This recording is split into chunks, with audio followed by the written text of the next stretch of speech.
రాష్ట్రానికి సంబంధించిన ఆదాయాలు పక్కదోవ పట్టి చంద్రబాబు నాయుడు గారి జూబిలీకింత, ఆయనకు సంబంధించిన ఎమ్మెల్యేలకింత, ఆయనకు సంబంధించిన బెనామీలకింత అందరూ పంచుకుంటా ఉన్నారు. దోచుకో పంచుకో తినుకో అన్నట్టుగా. రాష్ట్రానికి సంబంధించిన ఆదాయాలు ఇసుక తీసుకున్నా, మట్టి తీసుకున్నా, సిలికా తీసుకున్నా, లాటరైట్ తీసుకున్నా, గ్రనైట్ తీసుకున్నా, లిక్కర్ మాఫియా ద్వారా లిక్కర్ ఆదాయం తీసుకున్నా, లేదా ప్రభుత్వ భూములు ఎడాపెడా నచ్చిన వారికి నచ్చిన రేటుకు ఎడాపెడా అమ్మే పరిస్థితి తీసుకున్నా, ఇలా వనరులన్నింటినీ కూడా దోచేస్తూ ఉన్నారు. కాబట్టి రాష్ట్రానికి సంబంధించిన ఆదాయాలు రాష్ట్రానికి రావడంలా.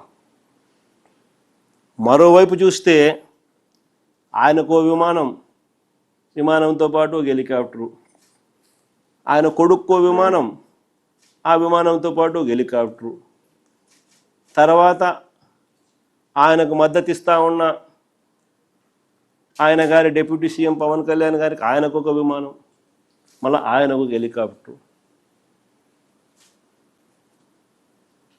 అందరూ గాల్లోనే. ముఖ్యమంత్రి గారు కొడుకు ఒక పూట విజయవాడలో ఉంటే మరో పూట హైదరాబాద్లో ఉంటాడు, ఇంకో పూట ఈ కొడుకు క్రికెట్ మ్యాచ్ కోసం పక్క దేశం వెళ్ళి కొలంబోలో మ్యాచ్ చూస్తాడు రాత్రికి, మరుసటి రోజు ఉదయం మళ్ళీ విజయవాడలో ఉంటాడు, మళ్ళీ ఆ సాయంత్రం విజయవాడ నుంచి ఢిల్లీకి పోతాడు.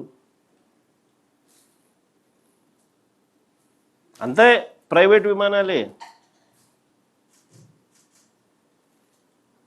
దేశంలో బాధ్యతాయుతమైన పదవుల్లో ఉన్న వాళ్ళు ఇలా జల్సాలు చేసిన సంబరాలు ఎక్కడైనా ఉన్నాయా? కొలంబోలో మ్యాచ్ ఆడతా అంటే ఈయనకేం స్వామి, నాకు అర్థం కాదు. ప్రైవేట్ ఫ్లైట్లో కొలంబోకు పోయి మ్యాచ్ చూస్తాడు. ఈ టీవీ చూస్తే కనపడదా మ్యాచ్?